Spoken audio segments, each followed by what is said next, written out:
All right, everybody, JT on Raider Nation Radio today as we get rolling here on a Tuesday, and it's kind of a unique show today. Doug's going to be in for me next hour along with Clay. I got an hour for you here. I'm with Coaches vs. Cancer with the great Lon Kruger. I do this every year. I've emceed the event. It's one of the most important events that I do in Vegas. Every year is Coaches vs. Cancer, tied to the American Cancer Society. Lon Kruger started this event, and it just got bigger, bigger, and bigger, and they've asked me to be involved every year, and I'm absolutely honored. We've all been touched by cancer. Someone in our life either has it, had it, is fighting through it now. We've either lost them or they're winning a victory as they're fighting cancer. So it's something very important to me. I wrote my book, The Handoff, because my mentor, Andrew Ashwood, I was his chemo partner when he was fighting the battle of his life that he eventually didn't win. And I wrote a book about it to chronicle what it's like to be a caregiver and watch someone courageous going through the most difficult health issue of their life. And that's the way I look at it now, is that I cannot believe, I know they're making great strides at the American Cancer Society and hospitals, and the medicine gets better, but it's still, I got two of my best friends I'm going to see in New York in early June who are both fighting through cancer now, so I'm very passionate about this. So Coaches vs. Cancer today. Later on this hour, I'm going to go back to the schedule release show that I hosted along with Q Myers, and that's going through the deep dive of the schedule. I think today's a good day to do that, revisit the schedule for a bit, and then Doug and Clay will jump in hour number 2, and I greatly appreciate them doing that as we get rolling here. I'll be off till after Memorial Day, back after Memorial Day here. Raiders currently in OTAs. We'll get a chance to discuss what that looks like here. It was at the Raider Gala. As I said yesterday, that was Sunday night. It was fantastic to see so many players, alumni, the owner, coaches, the GM, and staff there. And I started thinking this morning about content for today, and as the Raiders are in OTAs, what is this going to look like now going forward? Where are we today as we sit here with the Raiders, and where do the Raiders need to get to? That's the focus of my monologue, brought to you by Modelo, the fighting spirit of Modelo. Great to see Steve Gomez and our Modelo partners at the Raiders Gala on Sunday night. So here's what I'm thinking. Last year at this time, we knew we had Geno Smith. Ashton Genty was drafted. Brock Bowers was on the team. My hope was that Geno would play good because he was a really good player in Seattle. He was a very good player in Seattle. Okay, the decision came down to Seattle and Sam Darnold, who ended up winning the Super Bowl because they were both kind of equal in that category. The Raiders decided to go with Geno Smith, and it turned out that it didn't work. The Raiders also went with Pete Carroll, who brought in Chip Kelly. That experiment didn't work either, which is kind of shocking that Geno had a little bit of Pro Bowl love. Chip Kelly, no debate, still to this day, recognized as a really good play caller, but it couldn't work in Las Vegas. And the reason it didn't work in Las Vegas was the offensive line. That's it. Beginning, middle, and end. It never had a chance to work because the offensive line last year was awful. It was coached poorly. The scheme was terrible. The talent level wasn't good. There was no chemistry. There was no communication. Whatever you thought of the offensive line, which I didn't think highly of, heading into last season, was much worse than expected.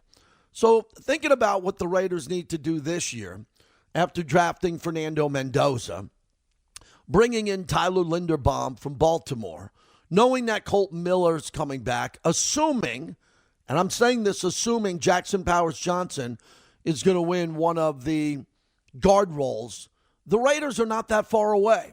The offensive line could be good. I'm not going to say great. I'd be nuts. I'd get thrown in Twitter jail if I said that. But as I look at the depth of this offensive line and what the Raiders have, it has a chance to be okay. If DJ Glaze ends up getting the right tackle position and earns it, Caleb Rogers is a player that's pretty good.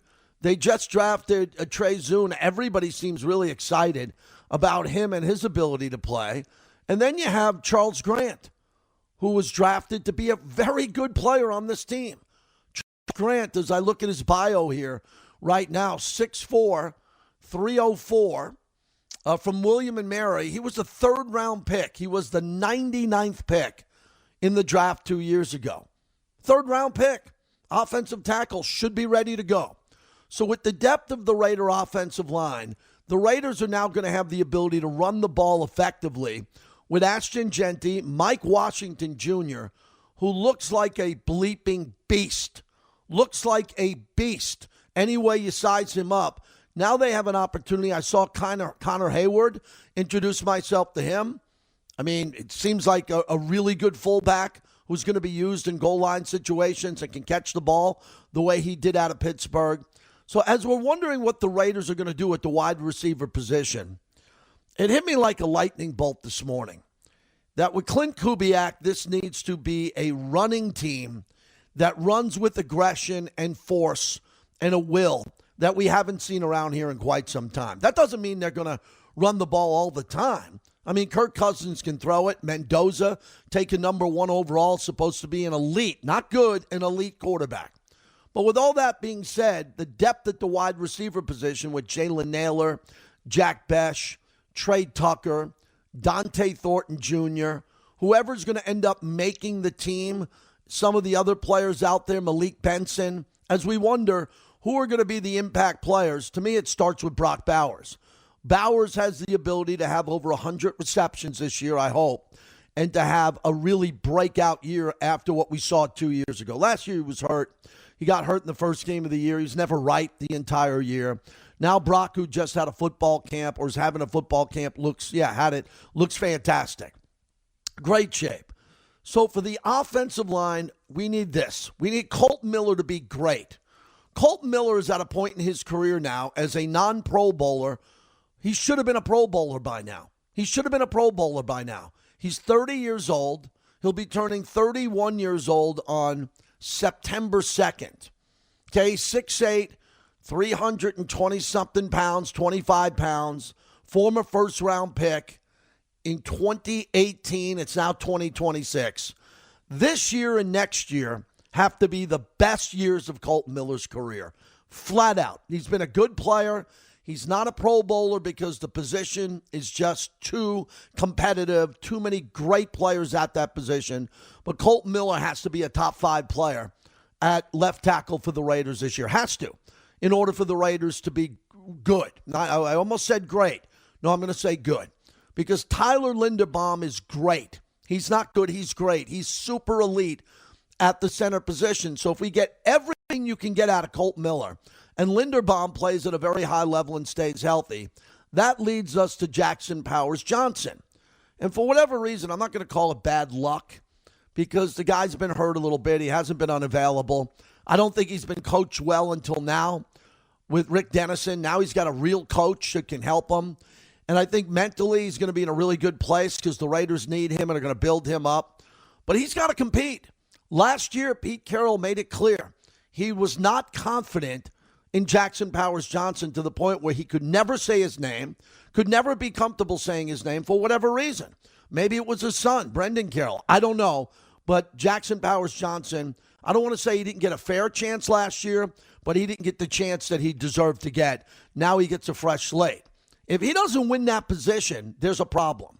Everything's set up for him to win the position of right guard. He could play left guard. We know he can play center.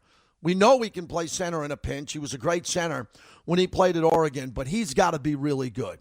And that leads us to DJ Glaze, who I don't have a lot of intel on right now. I think the intel on DJ Glaze is going to be really important once we get to official training camp, and he's out there with the ones.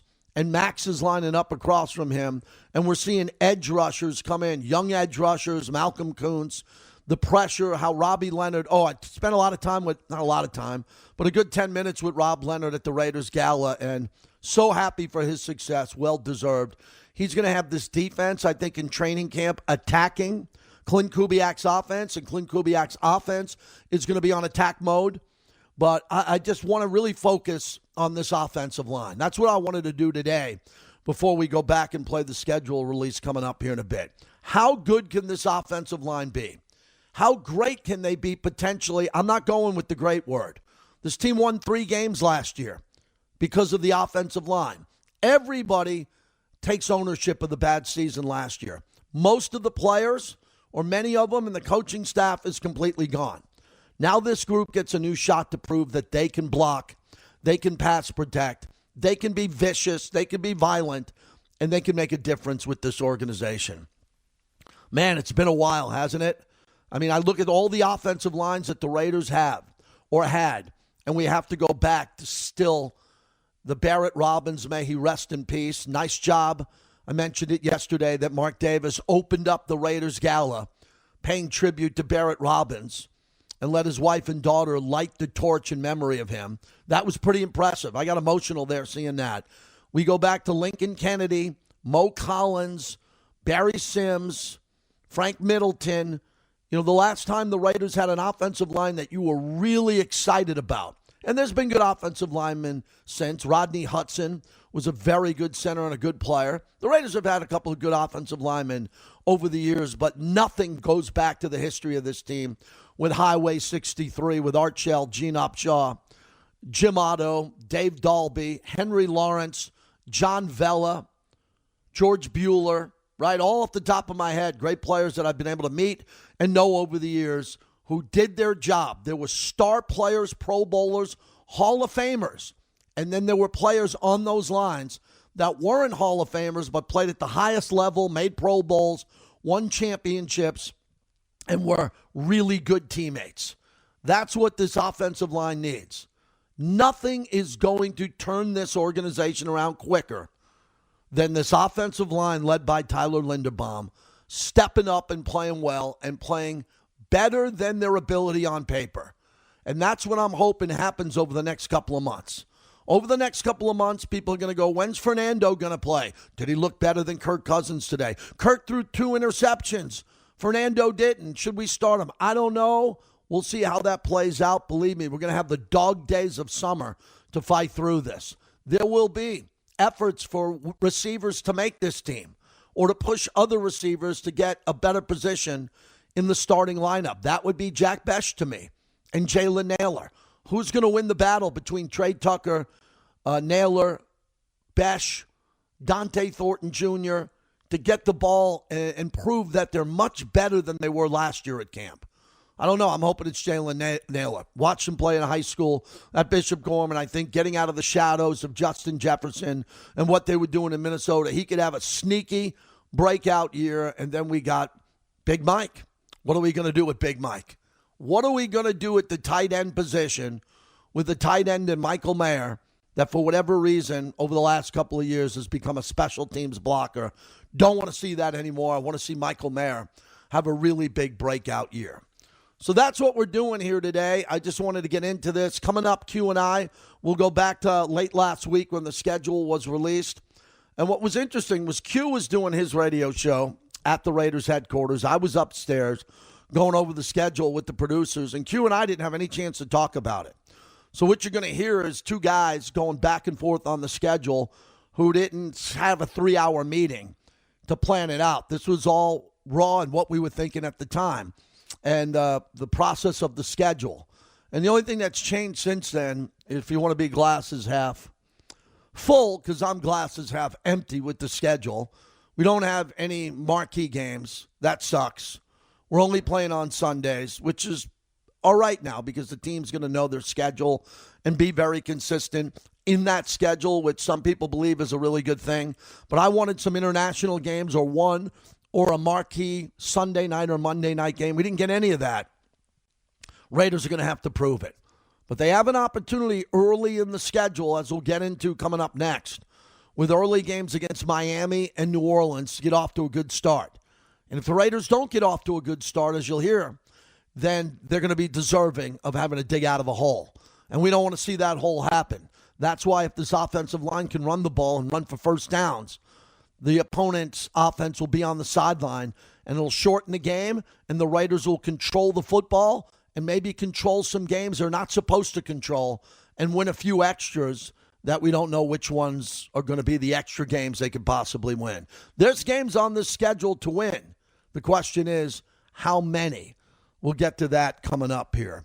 Again, want to thank our proud partners at the Castaverde Law Group, Alex and Orlando de Castaverde, Brothers Win, brotherswin.com.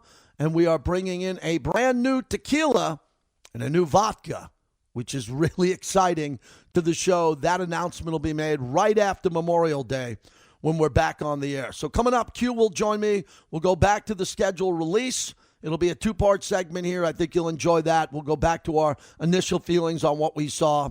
And then Doug will take over at the top of the hour with Clay as we continue here on the flagship of the Silver and Black. Looking forward to a little R&R for a couple of days here. Need it, want it, have to have it. And then we're going to come back ready for some summer programming. Haven't come up with the real big summer topic yet. Greatest rivalries of all time. We've done that. Greatest Raider team of all time. We've done that.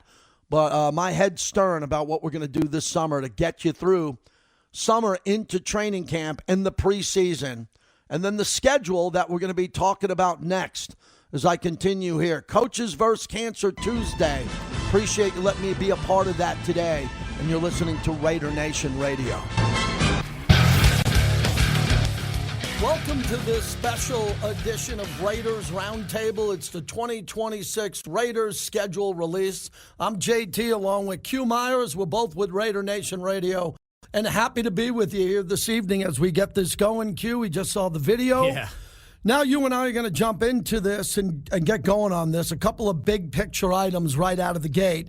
Let's begin. No primetime games. I know a lot of Raider fans want an answer for that one. Yeah, that was surprising to me. No primetime games because of Fernando Mendoza, and all of the conversation that's been around the Heisman Trophy winner, the national champion. And so I know that there's questions on when he's going to play, so that probably played a factor.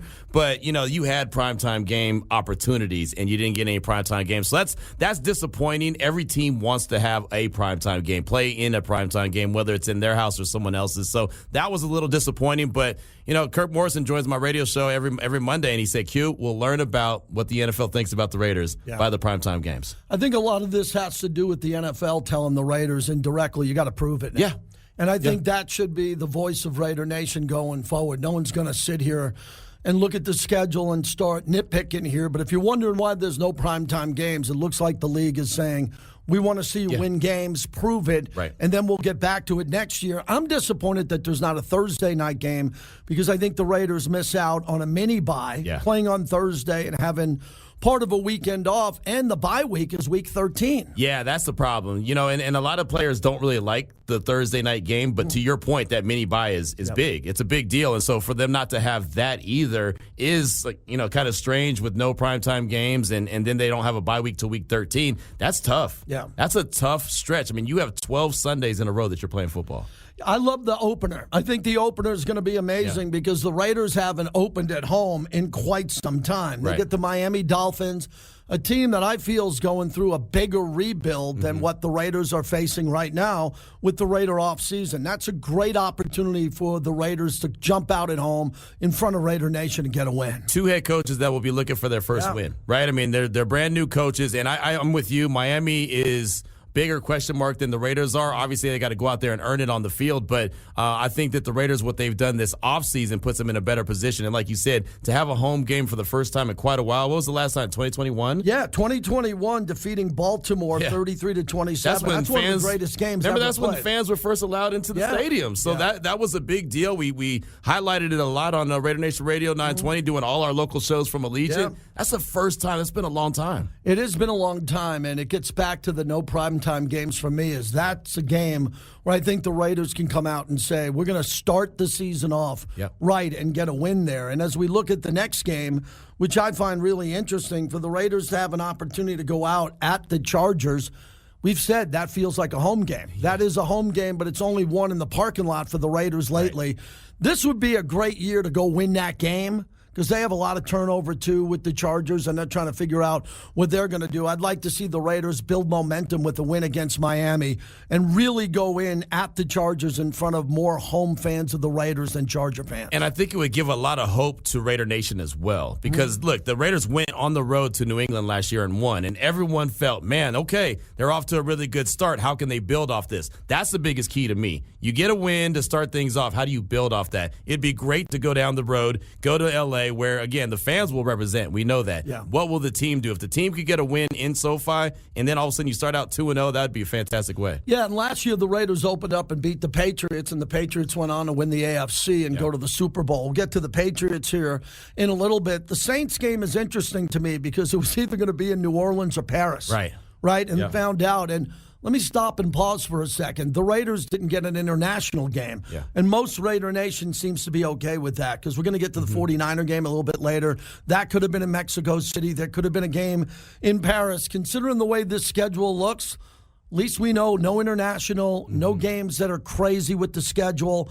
And now at New Orleans, that's another great destination resort for Raider fans. It really is. It's a little disappointing that it's so early in the season. I always think that the Saints and the Raiders getting together around Halloween is cool. Yeah, that's cool.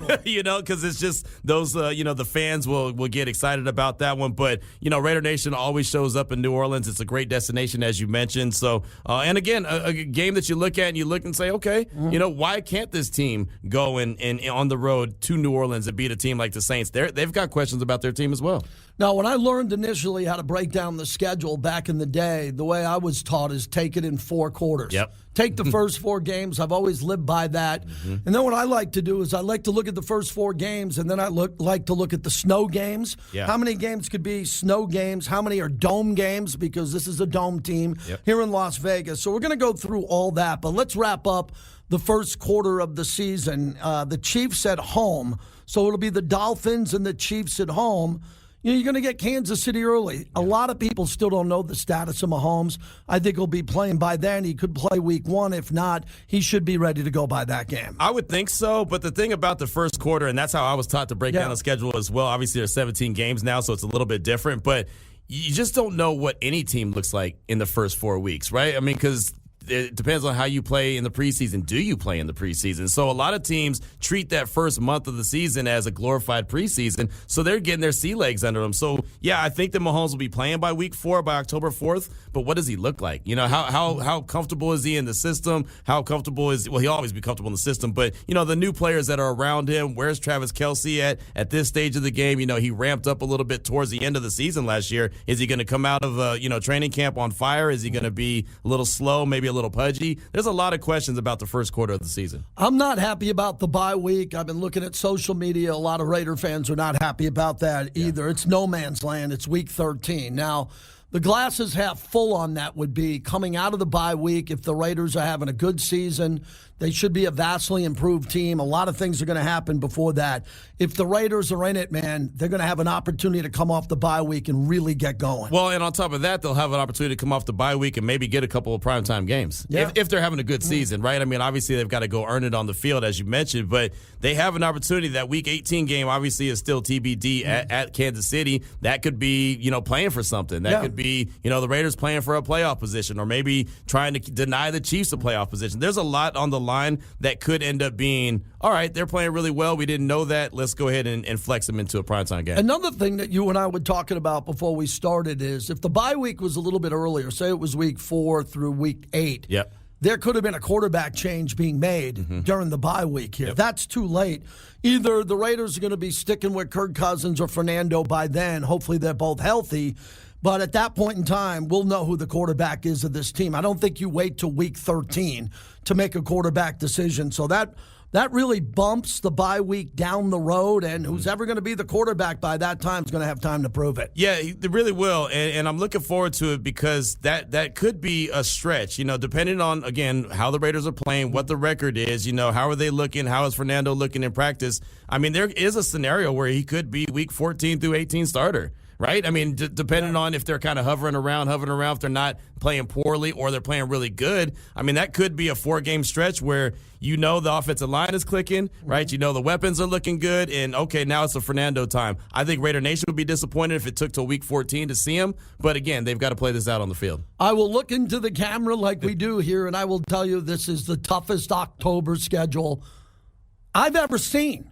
Okay, I'm going to put it there because the Raiders had the number 1 pick overall. Because of the Raiders' record last year, October comes in Chiefs, at Patriots, Bills, Rams. Those are all playoff teams. Wow. Yeah, those are all playoff teams. That is your official gauntlet, you would say. You would agree. Yeah. This is the gauntlet. 100%. There's definitely no tougher 4-game stretch than right there. And I know Kansas City wasn't a playoff team last year, but that's a playoff team. I will say it's the toughest 4-game stretch of any team. Any team in the NFL. No team in the NFL from the Super Bowl champs to the Raiders, who had the number 1 pick, will have a tougher 4-game stretch here. And if the Raiders are playing well, those other teams will look at the Raiders when they see that stretch and say, man, the Raiders are out of the gate. They won a couple of games, and they're playing with momentum coming into that stretch, Q. Yeah, no doubt. And that's when everything could really start to click, too. You know, and you'll really know if this team is figuring it out, understanding what Coach Kubiak wants to do defensively. Has Robbie Leonard got his team, his guys clicking on all cylinders yet? They're going to need to be for that 4-game stretch. That will not be easy. Again, week 4 against Kansas City, I like that one a little bit better than them being maybe week 6 or 7, just because you don't know what a team is going to look like the first month. But, man, the Patriots were in the Super Bowl. The Bills are expected to be in the Super Bowl. The Rams could be in the Super Bowl each and every year. Like, that is a tough gauntlet. Kansas City won 9 AFC West championships until last year, and you got to expect they're going to come back. And then I'll just get this out of the way. I think the biggest game of the year, every year I say this, we'll be talking tomorrow on our shows. Please tune in on Raider Nation Radio. I think the biggest marquee game of the year is the Bills at home. I just know Bills Mafia. This is the game they circled. They want to come in. They should have won a Super Bowl, in my opinion, the last couple of years. They're opening up a brand new stadium. And how about this? They're opening up that new stadium in Buffalo, and those fans aren't going to be able to get tickets for that. Right. And this ticket's going to be really tough for them, too. But keep an eye on that game. That is going to be week 6 as Bills Mafia comes to town. That's going to be a huge game. It really is. And another good test. I mean, you have a new head coach. Sean McDermott's not there anymore. So you'll see how the transition from the OC to the head coach now will be for Buffalo. And what will the Raiders do against them? Their defense hasn't traditionally been great. They've been riddled with some injuries. Obviously, this is a new year, but what is Buffalo going to be? And again, it all goes back to what are the Raiders going to be? Yeah. This could be a schedule we look at and say this is such a difficult schedule, or we could look at it and say, man, they navigated that really well. Yeah, I think this is a vastly improved team. They got 7 new starters in the offseason. I'm projecting maybe 3 new starters in the draft. Yeah. You could be looking at 10 new starters overall. The team is going to be vastly different. We hope it's vastly improved. I'm not here to pick wins and losses, but if you look at this team, I think everyone in Raider Nation with Nakobe Dean, Quay Walker, what we've brought back with Max Crosby being here, Fernando Mendoza, Bowers, what's going to be with Big Mike, and especially Tyler Linderbaum. I think this team looks at this schedule now with Tyler Linderbaum and says, if we're in these 17, 15, 21, 20 games in the fourth quarter, and Linderbaum's running a no-huddle, and Kirk Cousins is playing and understands this league as good as anybody, the Raiders can score late, set up a field goal to win games. Q, you just got to be in those games late in the fourth quarter. Got to be in those games. That's where the defense is going to have to keep them around, and the offensive line is going to have to come together. And that's why Linderbaum was such a priority when they went into free agency. They gave him all that money for a reason. It's going to be worth it. He's going to be able to be that general, that anchor. The Raiders traditionally, through the history of their team, have had really good centers. Yeah. And so that's going to be so important. And I want to see how quickly this offensive line and this new offensive line scheme is going to come together. If you go back and look at what Seattle did last year, it took until about halfway through the season, maybe a little bit more, to get it down. How quickly can the Raiders come together? All right, let's move to the AFC West and the matchups as you play these teams 3 times, 6 times total. Raiders had a rough time last year in the AFC West, and it's going to be the same unless this team is vastly improved. Denver was close to going to the Super Bowl, as we talked about Kansas City with Mahomes coming back. But I think the Chargers are going to be the really big test because the Chargers have underperformed, Q, because of injuries up front on the offensive line.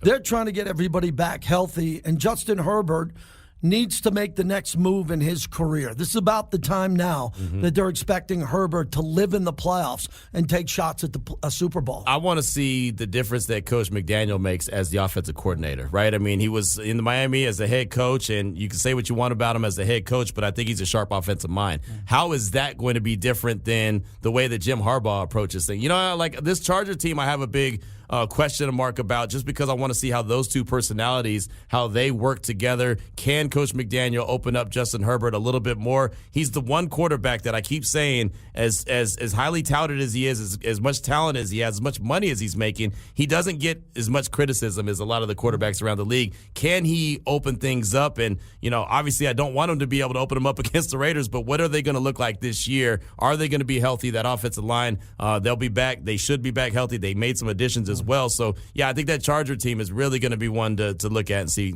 what are they going to be. Yeah, let's move on to Denver, because a few short years ago, the Raiders won 8 in a row against the Denver Broncos. They completely dominated the Broncos, and then the Broncos made one of the boldest decisions I've seen in my career by eating that Russell Wilson contract. I thought they were going to be buried financially for 2 or 3 seasons. They hit the ground with Bo Nix, but he's coming off a serious injury. I think the Raiders can reel Denver back. I think when you look at the personnel of their defense and what the Raiders added to their defense, I think those games are going to be really highly contested. And if the Raiders can get to this quarterback, Bo Nix, who we're showing, they're going to have a good chance to win a game. Well, that's the thing. We just talked about Justin Herbert and can he be unleashed. I think Bo Nix still has another stage, step to take. And I don't know if he's going to do that. Their defense is what led Denver. He's good for what Sean Payton wants. I don't know what category you'd put Bo Nix in right now. And I think that a lot of the plays that you saw him make a year ago, those were a lot of 50-50 balls. I mean, go back to the Thursday night game, the Raiders and the Broncos. The Raiders really easily could have won that game. They were right there. It was really like a rock fight. And so I kind of anticipate that being the same situation. I just don't know if Bo Nix is going to be able to take that next step. And then the Raiders defense obviously will have a lot to do with it. Yeah, Bo Nix is still a young player in this league. You want to get him. You want to split with him or beat him if you can. And, they'll have an opportunity to do that. I look at the AFC West, and Coach Kubiak told me the other day, you got to take care of the division, and he understands the rivalry. We have a head coach here. Let's spend a moment or two to talk about Clint Kubiak, who comes from the Denver coaching tree and family with his dad, who won Super Bowl 50. I think Coach is all ball, and he understands that you got to win games in the division if you want to be legit. He is all ball. I'm glad you said that. I mean, you want to get a smile out of Coach Kubiak, talk football with him. He is all about ball, and they do know how important the division is, and you've got to get those wins. And I know his dad, Gary Kubiak, is very excited about what his son Clint has around him and feels like that this team is really going to trend and head in the right direction. Does it feel like with Kansas City as we move to the Chiefs, I never want to say it's their last ride. We cover basketball. The Warriors had their last ride. They're going to try to reload. LeBron James, his last ride with the Lakers. I don't know how to look at Kansas City just yet, because Mahomes is still so young in the big picture to Tom Brady when he was winning Super Bowls late in his career. But Kansas City's roster is not what it was a couple of years ago when they go into the Super Bowl. No, they don't have the stranglehold on the division that they did, right? I mean, again, I easily called that last year that they were going to take a step back, but they had won 15 games. Remember how they won them? They won them all like crazy. Last second, they won the game. So you knew they were going to take a step back. Didn't know Mahomes was going to get injured. I still think they're probably a 9 or 10 win team. I mean, I kind of look at them as that team, and I think that the division, with it getting better, has made it that much more difficult for them to have that stranglehold. All right, I want to get to the 49er game. Yeah, buddy, let's go. This is a big one, and both of us grew up kind of in the Battle of the Bay. Yes, sir. Up there, and we love this game, and it could have went to Mexico City. And I think because the Niners are traveling so much, because they're going to Mexico City, obviously, and they're going to the road trips and what they're doing in Australia. So that game goes up to the Bay Area. I think everybody who's watching us in the East Bay and in the Bay Area are circling that game. If you're coming to Allegiant Stadium, we love it. But I think that parking lot scene at Levi's is going to be like back in the day. Oh, it is. It is. I'm so excited about that. I think we're going to have to take our radio shows on the road all week. All week. Like, let's treat it like Radio Row at the Super Bowl. I mean, this is, I think, a really big deal. I know the early reaction from Raider Nation, they're fired up about that game because it means so much, man. That rivalry means so much. And I realize that there's some that live in, like, Southern California, LA, that it might not mean as much. But it's big, man. It's so big, that Battle of the Bay, and haven't had that one since, the Raiders left the Bay Area. And so I can't wait to get back out there and see that game. And I mean, the only thing that would have made it better is if it was like a Sunday night game. That would have been awesome, right? Just to have the whole, country, all of the NFL world watching it. But it's not. It's a 105 kickoff. That's fine. So excited about that. Can't wait to get out there. And what I found really interesting, we know the international games are obviously coming for the Raiders. Yeah. They're definitely coming. Yeah, next year. How many it's going to be. But that was That was a really interesting move by the league not to put this game in Mexico City. What I heard was that the 49ers were petitioning, trying to really lobby to keep it in the Bay, keep it in Santa Clara. And so it would have been big in Mexico City. I was trying to make my way, like, should I go to that game or not? But, I'm just excited it's back in the Bay. I can't wait to get Well, the game I'm going to go to, because I got family back there and I grew up in New York, the game at the Jets is going to be really interesting for the Raiders. That is Week 8 on November 1st. As we look at that game, that's the game before the 49er game. That's going to be fun because the Jets are another team people think they have Geno Smith. Right. And we had Geno here last year, and that's one of those games I think Raider fans, Q, are going to circle and say, that's one you have to have. If the Raiders were good enough to win last year in New England and their team's better this year, you got to get that one against the Jets. Yeah, there's no doubt. The Jets are a team, in my opinion, that are going to be, positioning themselves for the top overall pick in the next year's draft and trying to find their quarterback of the future. And, of course, with the relationship with Geno Smith and how it went with the Raiders, you got to win that one. The fortunate thing about the Raiders, they only have 10 a.m. kickoffs. Yes. That's awesome. Yeah. That really is. That's one of them, obviously, but that I think is really going to be beneficial for the Raiders, knowing that they only have to kick off at 10 a.m. 3 times. Another thing that I learned early in my career when the schedule comes out, go right to the cold weather games. Yeah. Where are the cold weather games? Because this team used to play in Oakland and L.A. outdoors. They play indoors now. Weather is not a factor here at beautiful Allegiant Stadium. So the cold weather games, there aren't many. It's really week 11, 12, and 18. So if you go to the game at the Broncos, November 22nd, the weather could be perfect. It could be sunny. That's the first chance they'll have at some snow. After that is at the Browns. Right. And that's an early start there. That's at the end of November. And then the last game of the year will be a really cold weather game at Kansas City. But I like the fact that the Patriot game isn't going to be a cold weather game. And then, you got these dome games. But overall, not a lot of cold weather games. I'm not saying that the Raiders are an indoor team or they're a finesse team. Right. I'm not going there. The fact is that this is a team that practices in Henderson, Nevada in 100-degree heat. They play in a dome. And there's not at the end of the year 3 out of the final 4 games all outside of the cold. No, let's call it what it is. I mean, it's the Raiders don't want to play in the cold, and Raider Nation doesn't want to be sitting out there in the cold either. I mean, let's be honest about the situation, man. I mean, I always look for those cold weather games, and the Patriots could have been miserable. The Browns game is the one I have circled. Weather in Cleveland's always weird. Yeah, could be crazy. Yeah, could be. They have Groffle or whatever they called it a few years back, where it's like rain and sleet and snow all combined. It's like, what is that? Where do they grow that at? It is not a pleasant trip unless you're going to Red Right 88. Now let's go to the Seahawk game, and I think the Seahawk game, as I said, the Bills game could be the biggest game, I think, for fans and tickets. The Seahawks are right there, too. If you're a Seahawk fan coming off winning the Super Bowl, Clint Kubiak's the head coach. He was the offensive coordinator. And this is a new-look Seahawk team coming in here. We're very familiar playing the Seahawks in the preseason every year. Always, if you're not playing the Seahawks in the regular season, you get them in the preseason. That won't be the case this year. And obviously with Coach Kubiak, he's going to want to make a statement. Yeah, this Seahawks game is really going to be a heck of a game to circle, Week 10, because you know that the defense, I feel confident that the defense of Seattle is going to be really good. Yeah. But what is their offense going to look like, and how does Robbie Leonard's defense match up against it? Look, the Seahawks have a new offensive coordinator replacing Clint Kubiak that comes from the 49ers, which is the same style, but he's never been an OC before.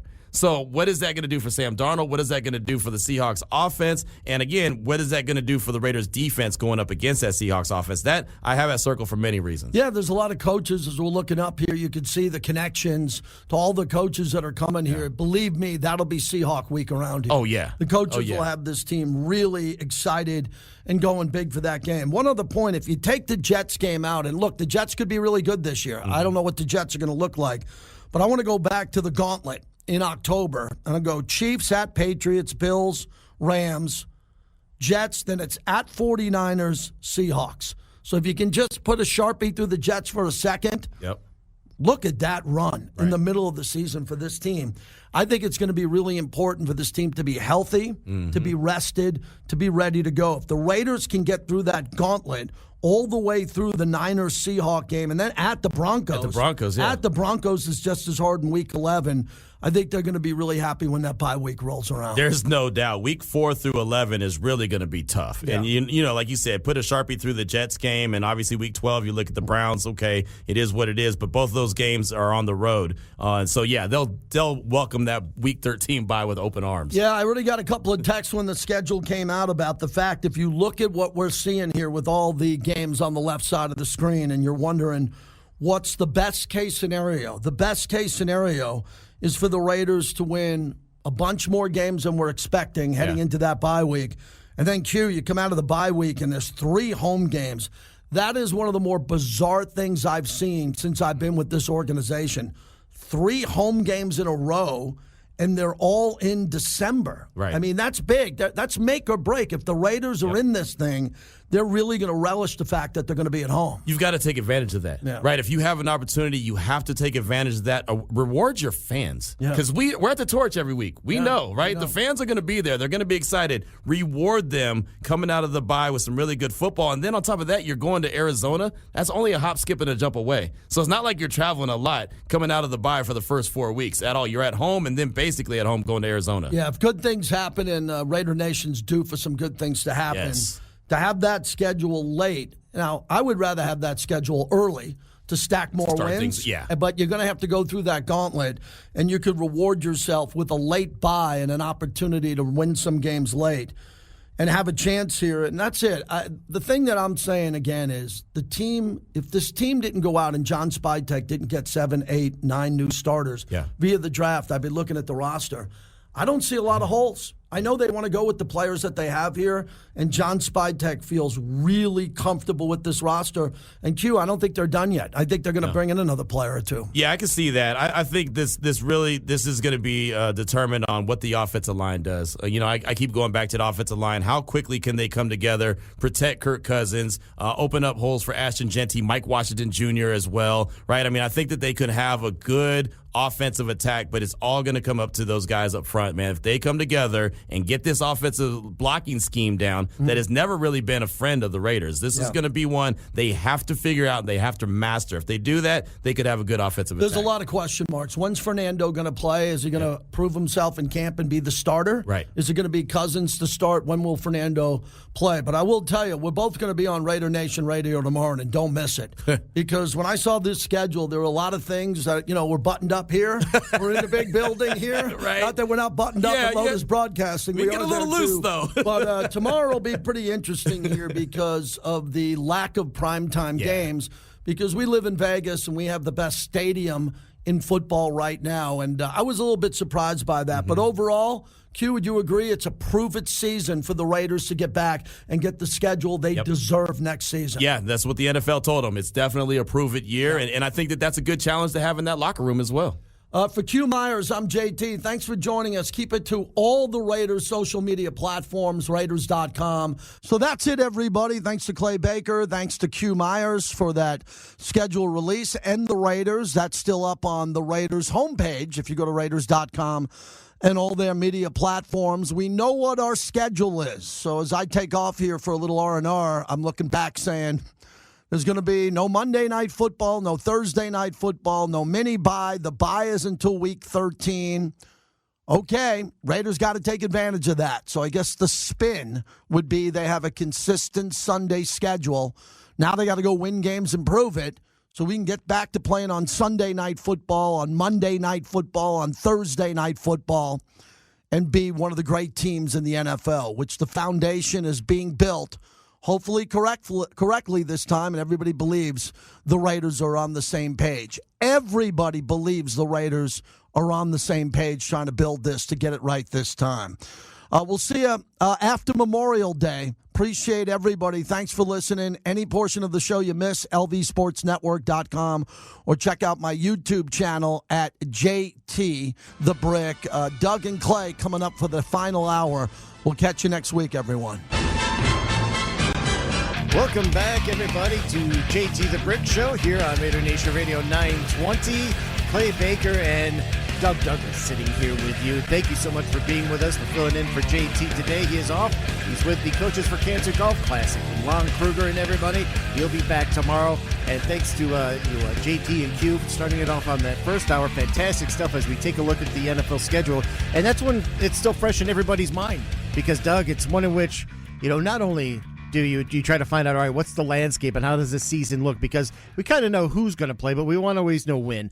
But win is very important for Raider Nation because they want to go and travel and they want to go and find a way and start making plans right away so they can get a jump on the season and they can get their schedule and plan because Raider Nation is a global fan base. There's so many people everywhere. So every corner of the country and out and internationally, everyone wants to know, like, when do these games play? And the away games, it's a daunting schedule for them. It really is.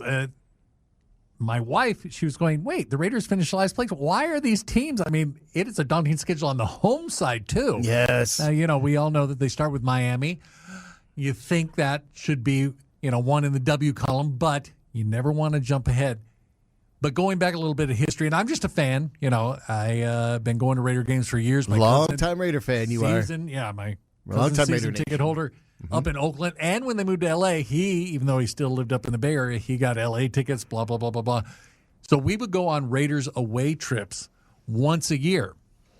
And so the schedule release is just like a party. I mean, you're just like, okay, this is the one we got to do. This is the one we got to do. Damn right. And in fact, for anybody who is a loyal JT the Brick listener and they hear that woman say, welcome back to the JT the Brick Show, right? With the, yes. The Castroverde or whatever. The sultry tones of Steph McKenzie. That's Steph McKenzie. Steph and her sister Tori have been going to Raider trips. Now, it didn't start. I went way before with my cousin Mike and his friend Tom, but once she got into the Raiders fold, because she's been a Raiders fan forever too, once I met her down here in radio, she and her sister started to come on the trips too. Oh, yes. So, and that's when the story started hitting back, when they come back from the Raider game, and then when we who flashed who? So did you guys flash the crowd, the sisters, and you do get caught up on it. So it was almost like when Morgana, the kissing bandit, would jump on the field. Steph and her sister Tori, they were just known as like the serial flashers in the black hole. They were, and the funny thing, and she doesn't mind me telling this story, I've told it a million times, and it kind of goes to the number one away game I'm looking at again, because right away, and I'll go through some of the criteria, but they're at the Saints September 27th. Oh yeah, you can't get a better away trip in my mind than the Saints. Now I've gone to 2 away games at the Saints, and I know people have different experiences, but as a Raider fan, the 2 times I was there at away games, I was treated great. They were like, come on, tailgate with us, party with us. They're having a great time. The first time was before I knew Steph, so we went. I think that's when Brooks got injured. Aaron Brooks got injured. Saints quarterback. Yep. I think that was the first time. Mike Vick's cousin. Yeah. And he was going to be the heir apparent there. He was looking great when it first started. Well, and people were playing. My cousin's friend was playing with a voodoo doll, and everybody said, don't play with those voodoo dolls. And then he got injured. They were like, then they weren't so nice. Yeah. Then all of a sudden the niceness wore off a little bit. But on the trip that I went with Steph, we go up there, and I know I sound like I'm not a tall person on the radio. People always say, but I'm 6'4". He's tall. And so we were going up, and those back, if you've been on Bourbon Street, some of those places are not built for people who are 6'4". So we were going up to one of those balconies up top, and it wasn't very Mardi Gras. But they got those tiny little staircases, and you have to scrunch your body in. That's the thing, and exposed pipes, because of course all the plumbing is above ground. And so we're going up there, and I hit my head so hard against a pipe as they're already up on the balcony. I'm getting up there, and I hit my head. I'm like, oh, my gosh, ow. And then I hear all these people cheering and yelling, woo, woo, woo. And my cousin is just laughing his butt off and everything. I go, what happened? And I just see Steph pulling her shirt down. Yeah, that's so great. Yeah. I go, what? So I've never seen a Steph flash, but I was very close, and I blame being tall and an exposed pipe at some bar in New Orleans. Hey, well, because you were with the voodoo, and that was trailing you, and these spirits, they find a way to attach themselves. With the voodoo. That was Tom, Mike's friend. Tall guys get attached. The spirits find a way to attach themselves. It's JT the Brick Show. It's Clay and Doug. We're going over the schedule away games and how interesting the away games are, especially for Raider Nation. You're starting to pair up the ideas, and ever since the offseason began, we see on the text line and on the phone calls here on the morning tailgate and on JT show, where everyone's like, I'd love to get to the New Orleans game. That would be fun. Halloween happens to have be placed on a Saturday this year, so I was wondering if there would ever be like a special Raiders-Saints game. But you see, the Raiders are not getting the respect from Mike North and the NFL schedule makers, so you got to take it wherever you can. But obviously, you're going to get great weather wherever you're at in New Orleans, but it's going to be a little muggy there in mid-September. Late September, it'll still be, the mosquitoes will be out. But let's go through this for a second because planning trip. So New Orleans, home run. That's got to be number one. Now, I grew up in Southern California. Okay. So I know there's a lot of Southern Californians listening right now. I am not a fan of SoFi Stadium. Why is that? I don't like that you can't walk around it easily on the inside. There's all these different things that seem to break from that. You park someplace, and I swear you have to go, oh, no. Now, that's part of not knowing it, so probably that's on me some too. But, oh, no, you have to go this gate halfway around. You have to walk around that outside pond. You're walking for 20 miles. Well, can I enter here? And go, oh, no, you can't enter here because you can't get to your seats over there. Oh, and I hate those designs. I hate those designs. No, that's not good. It's like too many different ways. And like I said, maybe it's just I've only been there one time because then I stopped. I'm like, I don't like it. And I'll tell you what, they're playing September 20th. They could be hot in L.A., and there's no air conditioning. And, that's an open stadium in theory. At least where I sat, there's no air conditioning. So if that breeze isn't coming in off the ocean, and if it's coming to Santa Ana the other way, it's hot, kind of miserable in there. And like I said, you can't walk around. And parking everywhere is kind of tough. All right, but let's go back to that design. I always felt like those designs are very obnoxious and very I don't know. They just seem to be like, we want to separate the rabble from those who are really paying the big money. We don't want our PSLs mixing in with those who are buying tickets off of StubHub or something else. We want to keep away from you. And it's just like the typical kind of sneer you get from, like the Rams and the Chargers crowd when it comes for Raider games that happen at SoFi. They're like, we designed this because of Raider Nation. We want to sequester you guys so we can keep a good eye on you. You make a great point because one of the things, whether it's a baseball stadium or a football stadium, I like to be able to walk around in the back. Now, I understand the club seats and the suites. I understand. Yeah, I know I'm not going to be up in the Empire Suite, right? Right. But I understand it a little. But still, around the main concourse, and maybe I just missed it because, boy, I could not walk around at SoFi. They're like, oh, no, you can't go here. You got to go all the way over there. And then, oh, no, to exit the stadium, you have to exit here to go to that parking lot. And so that, to me, is a no-go. That Chargers, at the Chargers on September. But a decidedly very large Raider Nation crowd, wouldn't you imagine, as it normally is, as the Raiders still try to look to get a win at SoFi, despite having that kind of home field advantage. Exactly, which is kind of amazing. And more power to you if you want to go and you are going. I understand. I'm just saying for my away trip right now at New Orleans. Now I'm going to go to the next one. Okay. At New England. Now, my thing is when I'm not from a place, I like to be able to easily get to the stadium. As you know, the Patriot Stadium is out in Foxborough. So it's not easily accessible like if you're having a night in Boston or something. Right. There's nothing around Foxborough. You're not walking around. Fenway Park.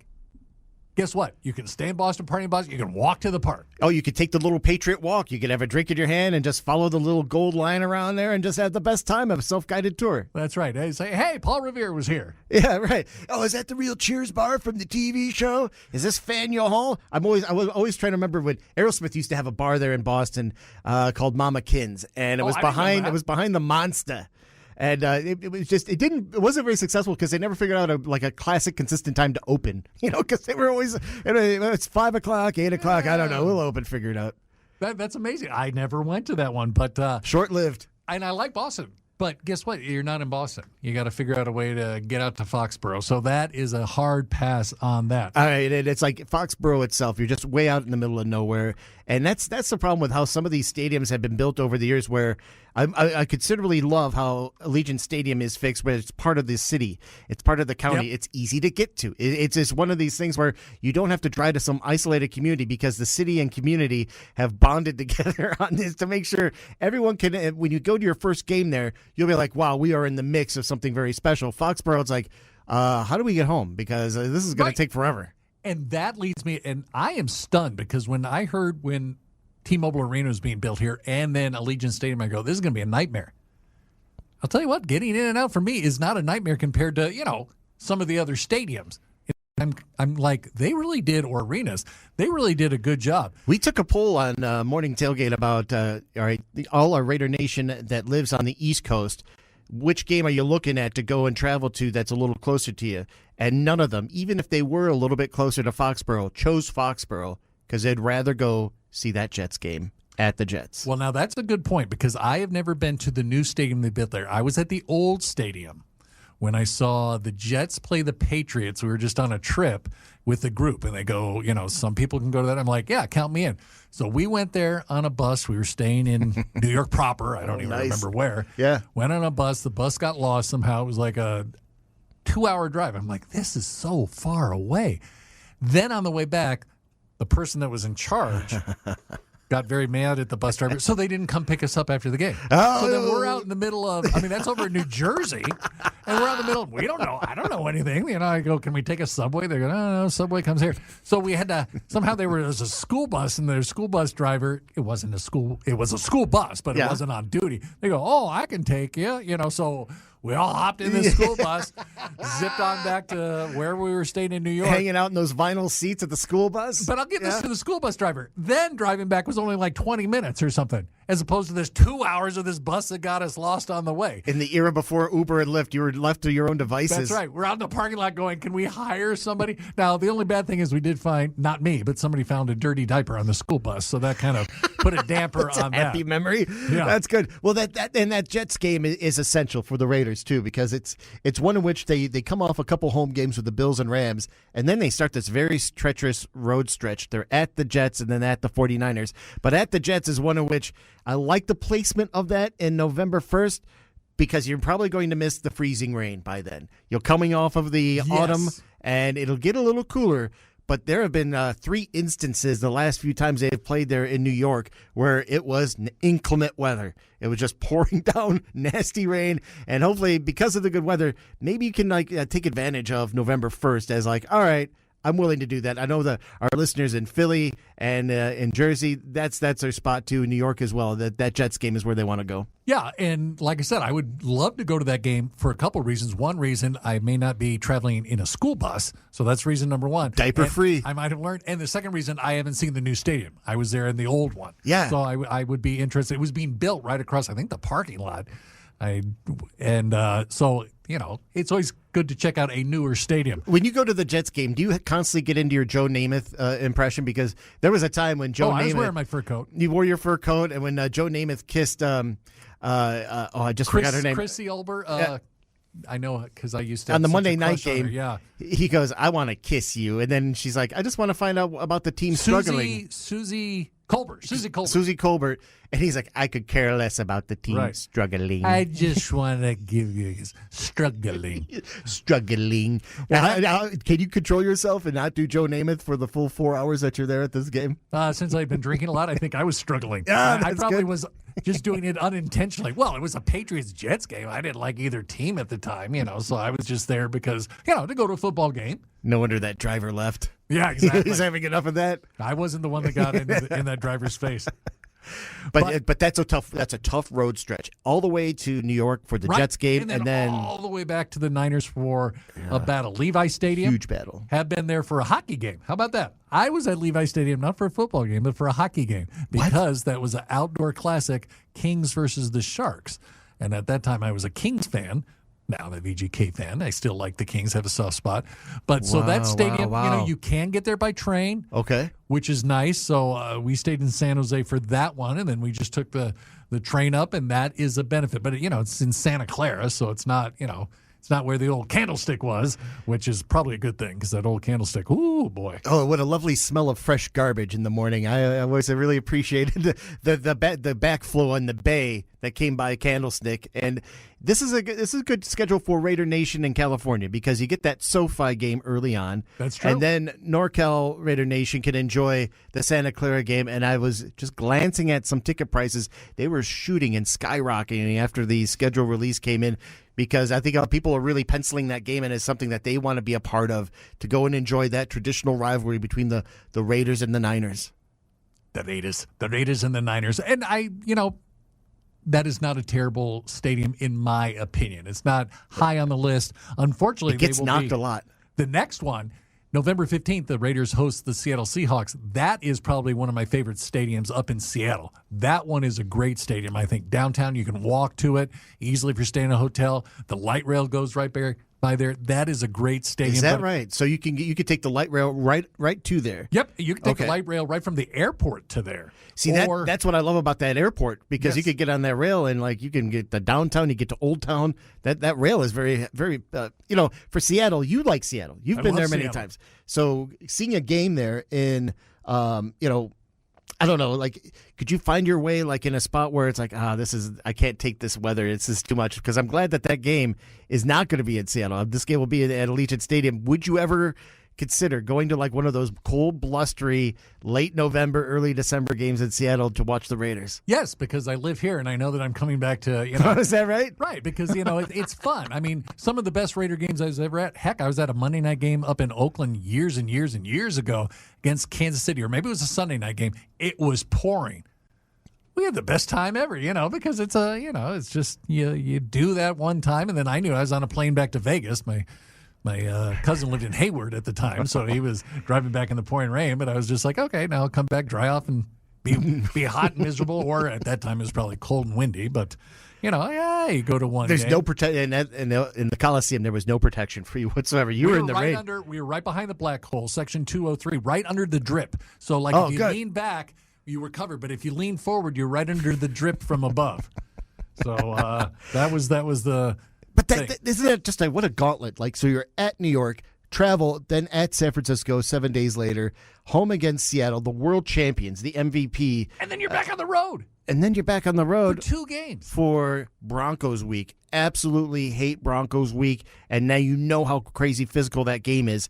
2 long roadies against the Super Bowl champions, and then a very, very physical blood war against the Broncos in Denver. That's rough. And then from Denver to Cleveland. So Cleveland, I've never been to the Rock and Roll Hall of Fame. I would like to go there. I don't think I've ever been to Cleveland. So I can't go to Denver. I mean, I go to Denver and I don't mind the city, I think, but that is the team that I hate the most. I hate them more than Casey. I hate them more than the Chargers. I hate the Denver Broncos. I have a standing I'm not like going. Yeah, I'm not going. I have friends in Denver. Like, anytime you want to do it, I'm like, I don't want to. Right? No. And it's like, even if I've heard just awful things of how things go down even in Kansas City, and I've had an offer there too. No thanks. I don't want to do it. Not for the Raider game. I'm good. I can hate you from afar. But the point is that this is going to be a cold weather game. November 22nd at Denver. That's going to be chilly. It's going to be windy. It's not going to be the greatest conditions. But think about how that long, awful stretch that the Raiders go on from weeks 4 to 11. You finally go to that Denver game where it's going to be rough.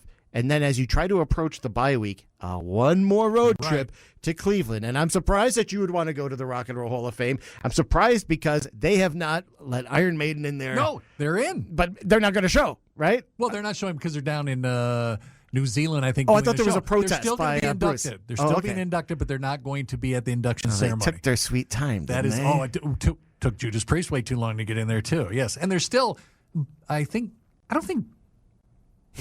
don't think Boston's in there yet. Was that? Really? I mean, there's still some big. I'm not sure. Yeah, there's still some big, but I'd still go. Just what? But what the heck? think about how you got to be. It's just some empathy for the players after this long slog, and before you got to get to that bye week, and you want to get there so bad, and it's in week 13. One more trip, and it's in Cleveland, and that could be like one of those games where it's like, what will either two teams be playing for at that point? Both Cleveland and the Raiders. That's a great point. Which quarterback will be playing?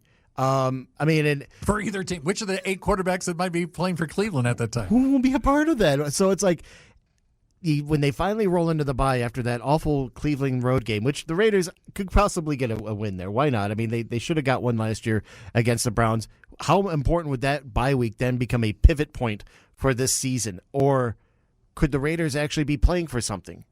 Could they be a pivot point to be like, all right, let's get some more kids in there. Let's try to see what else we got. Empty the coffers of our depth chart. Or could they be playing for something? Because I was wondering, that the first 4 weeks kind of looked favorable for the Raiders to maybe get a couple wins there, especially in New Orleans. But by week 13, how difficult these road trips will start taking effect on the Raiders, because that is a gauntlet that very few teams are going to go through. Well, that'll be interesting, because then after the bye week, there's 3 home games that, 2 against AFC West opponents, and the last one, Tennessee Titans. And once again, I wish that were on the road. Tennessee, went and saw a Raider game there. That is a great stadium. What do you think of that stadium? I loved it. It's cool because you can walk to it. Yes, you walk over the downtown, bridge. Walk over the bridge, and you're there, and not bad. And of course, I mean, I'm not a big fan of country music, but it's constant live music up and down. And there's a Broadway. lot of rock country, too. Yeah, that's right. Yeah. Because that's what country's morphed into. It's not exactly country as we know it with fiddle and and the banjo. It's now morphed into contemporary rock and contemporary anything that it can sound like. It sounds like soft rock, hard rock. It's all a little different right now. But there's 4 levels at every building on Broadway of live music. You can't beat that. That's a great spot. I wish that game was on the road too. And the cool thing about that place, just going back there, you walk by and they have the sound somehow where the sound doesn't bleed over from one bar to the other. So if you're in front of one bar, you're hearing that, and then you go, okay, let me go over one bar, and then you're hearing that music, and it's amazing how the sound doesn't bleed. Good old firewalls. I love it. But then finishing out at Arizona at KC. Arizona, you know what? If you're here from Vegas, you can drive if you need to. Mm-hmm. And not a bad stadium, a little out, but they've built stuff around that stadium now. Now, when I was there was nothing much around there. When they first started, it was bleak. Right. They had a mall, and it wasn't the biggest mall in the world anyway. So it's like, boy, you could see that there was room for development, but it took them a while to get that thing going. So I have not been there. I'm assuming now, I've heard now there's restaurants and things around it, so I'm assuming it's better. So that's not a bad road trip. It's a good place to go and tailgate. You can that'll be a great time of the year to tailgate too, because Arizona climate in January 3rd. That's a good spot. So, Raider Nation should be able to fly in there and take over. Cardinal fans are used to that. Cardinal fans are used to selling their tickets to fan bases that travel well, so that could be a Raider home field advantage. No, exactly. That I would put that behind. Number 1 is New Orleans. Number 2, I would say, is Arizona. Kansas City, you don't know if it's going to be a Saturday or a Sunday yet. Who knows what's going on by that time. And I got to meet Ben. I've been to Kansas City before. Great food, some great things in Kansas City. But Kansas City in January, you know what? I think I'll park my butt here in Vegas and oh, really? And listen to it on the radio or watch it on TV. Gage on the text line from the 626 went to great lengths to find what the weather would be like on those road games at Kansas City. And he does this every year. And he did the one for that January 10th game. And he's using the almanac. Right. So using his Ben own Franklin system. Of our time. Right. And he says the normal temperature is usually somewhere between 40 and 50 degrees. But the winds are crazy at that time. In early January, it's normally 20 to 25 mile an hour winds on a normal average. So that could be very effective. But wonder what the Chiefs will be looking like by that point of the year. Because if the Raiders are coming off of that bye, they got 3 home games at Arizona. That could be another home game in many ways. Maybe the season's kind of opening up for it to either play spoiler or to really kind of find a way to sink their teeth into Kansas City, who could be very vulnerable at that time, not unlike they were last year. But once again, never been to the Kansas City football stadium, but been to their baseball stadium, which is right next door. And that's out in the middle. I mean, you can't walk from downtown Kansas City to that place. It's, quite the drive. Is that down really? the freeway. Oh, Yeah, okay. Because some of their drone shots, it looks like a little bit closer than but it's not, though, because you can't really tell distance from that spot. Unless our driver was doing like the driver in New York and taking us the long route or something. Yeah. It was not, you're not walking that. Yeah, long hauling us. But the Chiefs in themselves they go through their gauntlet at the end of the year before they face the Raiders. And this is why I like the Raiders at this spot, because week 15, they're home against the Patriots. Kansas City's home against the Niners. Then they're at the Chargers, only to end the season home against the Raiders, who could be playing spoiler or finding something that could be in there and destroy the Chiefs' year, because that could be a major derailment going through that schedule, and to find a very game Raiders team at the end of the year. I like the Raiders in that matchup. All right, you and I got to pick a road trip. We're going to go either New Orleans or Arizona. And Clay, I know that earlier this week, just a couple days ago, I talked to comedian Sebastian Maniscalco. Oh, cool. I always pronounce his name wrong. Maniscalco. That last C that always gets me, too. It should be. But anyway, we talked a little football. We talked a little trading cards. So when we come back, and Hot Ones, if anybody knows that show Hot Ones with Sean Evans, I love it, where they eat hot wings of increasing heat. I always wanted to know what happened after the show. So we'll play, not the whole interview, but I think there's 6 or 7 minutes that I think JT the Bricks audience and perhaps you will find interesting. So I know we've got that coming up. All right, give us a ring. Give us thoughts on your text line, 702-365-9200. We're filling in for JT the Brick today on Tuesday. JT will be back tomorrow. It's Dug Dugless, Clay Baker, and you here on Raider Nation Radio 920. Welcome back to the JT the Brick Show, brought to you by M Resort Spa and Casino, the official hotel of the Las Vegas Raiders. All right, we are back here on JT the Brick Show here on this Tuesday. Dug Dugless, Clay Baker here with you on Raider Nation Radio 920. Getting your thoughts up on the text line at 702-365-9200. Billy in the 702 says, when you're choosing between Fernando Mendoza and Kirk Cousins, it's like you're at a wing eating contest. Do I get the crafty, creamy Parmesan, or do I go hot wings with Fernando Mendoza, Cousins being the creamy?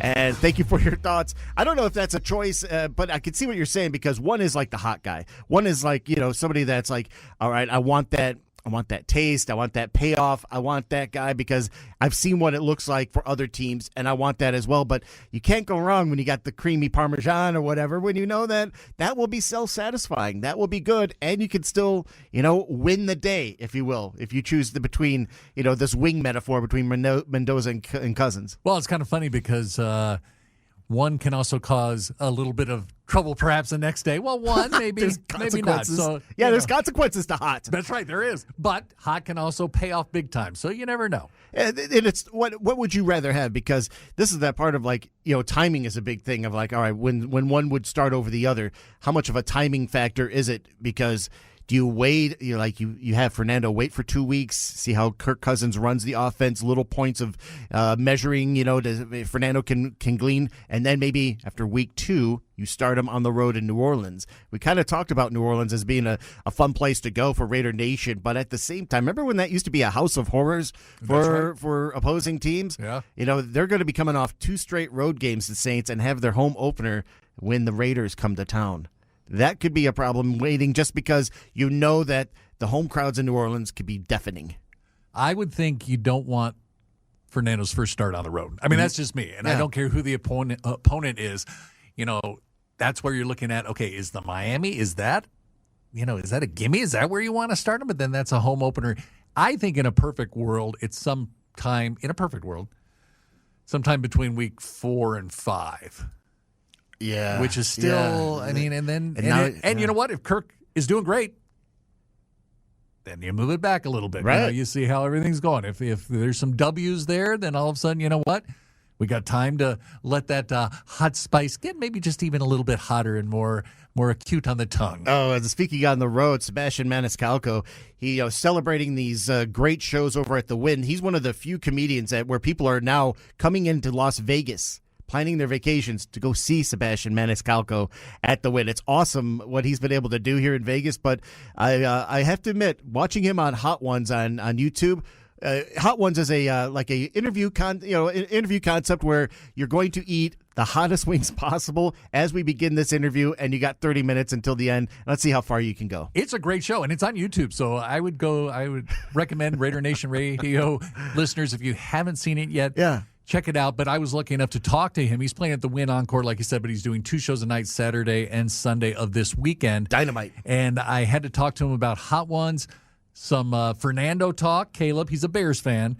And something about some of the nastiest chewing gum you'll ever have in your life. Hey, Sebastian, how's it going today? Good. How's it going?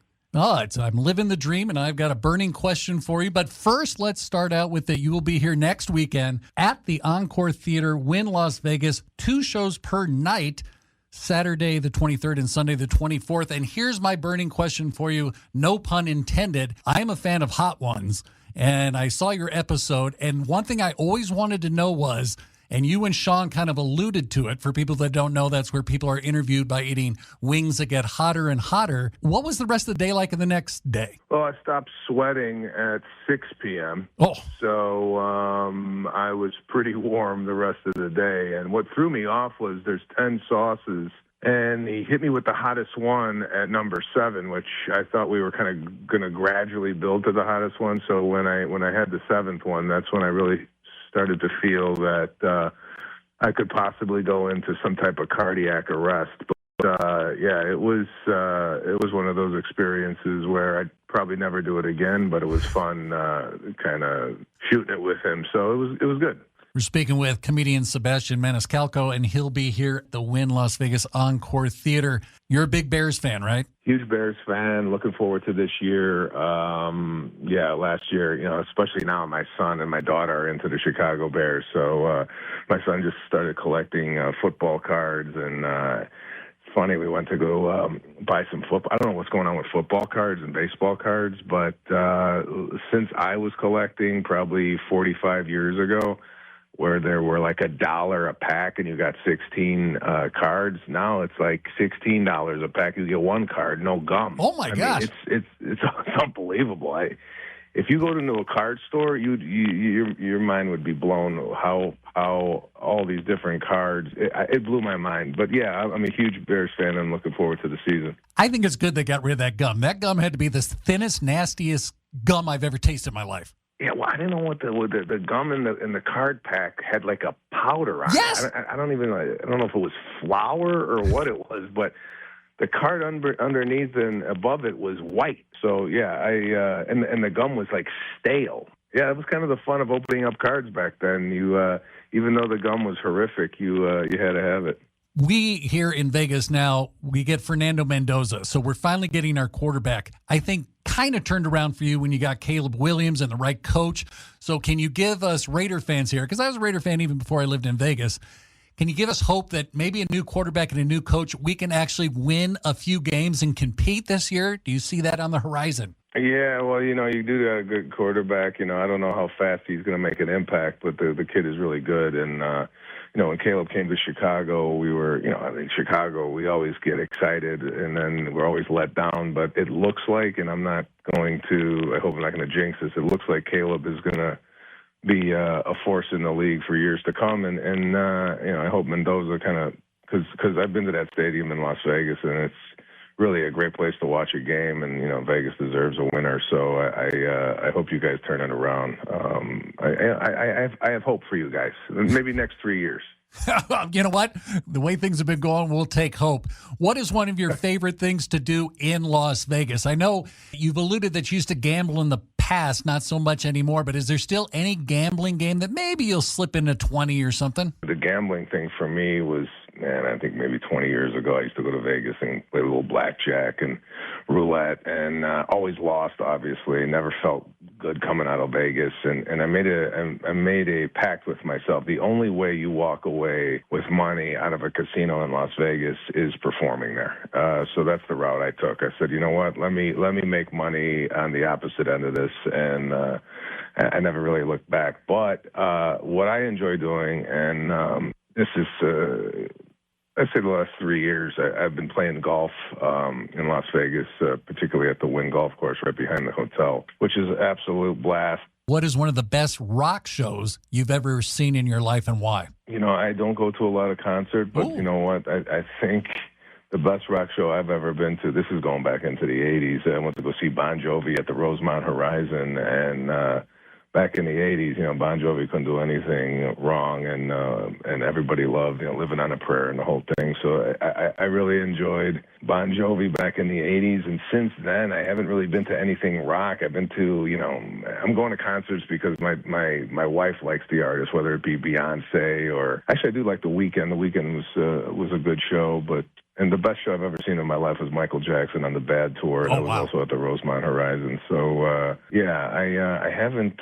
my rock is like 80s, like Poison and like those hair bands, like Joe Satriani, Motley Crue. That's my vibe. Bon Jovi, I'm a little bit older than you, so I was always going to Rush and Iron Maiden and Judas Priest as a younger person, and then I found out that those concerts usually didn't have the really good-looking women. But then once you started to go to Poison and Bon Jovi, I was like, wow, these concerts in a lot of ways are a lot more fun because there's a lot more attractive women there. Yeah, Iron Maiden didn't have that the hot girl element for you. It's hard to believe, isn't it? Yeah, the hairband did attract a better looking woman to their concerts, and I don't know, maybe because they looked on stage and loved the hairstyles. That's right. They could get clothes advice from the lead singer. Oh, we'd like to thank Sebastian Maniscalco coming in for us. So much fun. His show is fantastic. Make sure you get a chance to go up online, win Encore. Fantastic show as he's starting to celebrate his 100th, the centennial of how many shows he's coming in. He's become a big brand here in Vegas. Well, just going back to that card thing for a minute. Yeah. Did you ever collect cards? Because I dabbled in it, but back as a kid, I'd always eat that gum, and I hated it every time. It would pierce your cheeks. Yes. And you then it couldn't would wait to just get your melt mouth away. on it, right? Because you're looking at it, and you get to see the swirl of the dried sugar on it. You're like, oh, this is going to be better than Bazooka. This is going to be better than Big League Chew. So you go all in on it. And As you're starting to thumb through the cards, and next thing you know, you're like, I think I have to go to the doctor. Yes, I think I I've cut myself. I got a lesion in my throat. You wondered why we all had cavities back in the day, chewing the bubblegum from cards. Right, and there was never any description of nutritional information on that gum. All right, it was all about the card. So you're like, is this really gum by definition? I don't think it is. I agree with you 100%. I think in true essence of gum, I think it was gum. It's almost like, have you ever had that? My friend and I, back in the day when we were super poor, we'd get shrimp, but it was like shrimp in quotes, and it was like reformed, I think, from Paddock, or I don't know what it was, to be honest with you. Yes. But he goes, hey, Doug, you want some shrimp tonight? And you're like, oh, yeah, put some shrimp on the bobby. I think that's like the gum. There was that time when there was imitation shrimp, imitation crab, and if you really wanted to have like a really sour experience, go in that route. Because it never adds up. And you buy it from some cheap gas station. Then it's really sour. Hey, I know we're running short on time. We're about to come back from another break. In the next one, can I talk? I was lucky enough to be at the Raiders Gala on Sunday. Oh, that's Can great. I talk a little bit about that experience? We have a picture of you with the candy, which you can go check out online. It was one of my greatest moments. Thank you for the candy. Thank you for listening. Coming back with more. It's Doug and Clay filling in for JT here on your Tuesday. Welcome back to the JT the Brick Show, brought to you by M Resort Spa and Casino, the official hotel of the Las Vegas Raiders. Welcome back here to JT the Brick Show here on Raider Nation Radio 920. It's Dug Dugless, Clay Baker filling in for JT the Brick with us. Thank you so much. Coming up next will be Q Myers with Unnecessary Roughness. Okay, so you were with the beautiful people over on Sunday night at the Raiders Gala. What's it like there, man? It's amazing. I've been lucky enough through connections of mine, not me, but I've been the last 3 years. Last year, the entertainment was Stevie Wonder. This year, it was Elton John. All right. I just showed you a video how close I was to Elton John. JT was even in front of me. Yeah, right. I heard him talking about that a little bit yesterday. But it was really incredible just to see the players. And I was listening in the morning tailgate Monday, and I heard you guys talking about it. And I agree. That video of Kirk and Fernando, awesome. Nothing beats it. The ease. Now, I was there, and probably the closest I got to Fernando was like, 12, 15 feet away. There was a big thing. But Kirk, I was talking with Kirk Cousins for a little bit and got a picture, et cetera, et cetera. Cool. But just they didn't seem, there was no tension there. And I know that's me reading a room, and I could be wrong, but it just did seem like, and it's kind of what you were alluding to, that it seems like there's a role now of, Kirk realizes, that he's maybe a mentor and things like that, and he's taking that role. And I really felt the ease of both of them. JPJ was there. And JPJ was there? He was joking around with all of them. Boy, he's a nice guy. That guy is so cool. I would love to go to a gala and have JPJ there, kind of like doing like the taking off the cummerbund of the tuxedo and doing a little dance on the dance floor. I like that. Well, the thing is, you see him, because I always say I'm just a fan of the Raiders and things like that, and so I see him at different things. You're working media, and sometimes you see it, but it's funny to see these players just, their guards down. They're not, and, I wasn't there as a media member. I didn't do any interviews. That was not the time for that. But just to see him, Max Crosby was super cool and everybody, and they raised a great deal of money for local charities in helping with mental health. And that was a truly an amazing time. So I've got something, but do we still have a moment? Yes. Do you remember last year you and I interviewed Shannon Elizabeth? Yeah, of course. Yeah. July 4th. 2 years ago. Yes. 2 years ago. I just saw she's bringing back the Rhino Rumble, that poker tournament that we were in. Oh. It's coming in June, and hopefully I've already talked to, because last year we were in it. Remember? We made some good tracks there. Excellent. That was a heck of a fun time. So I'm working already to get you and I back on that interview and back at that tournament again. There was a poker tournament there where Doug was ripping it up. I think you made it to the final table. You were like really close to winning the big enchilada. You were drinking too much. I got popped out on pocket twos very early. I was found out quickly that all I do is bluff. And they were like, get out, loser. Yeah. Boom. But still, so there we go. There's breaking news, but a lot of fun. And I know Q and Ari will have a great show coming up here in a few minutes. And I thank you, Clay. It's always fun hanging out with you and love listening to you on the Morning Tailgate. Yes, same here. Dug Dugless, Clay Baker with you, filling in for JT. Coming up next, it's Q Myers and Unnecessary Roughness here on Raider Nation Radio 920. Have a great day, everybody.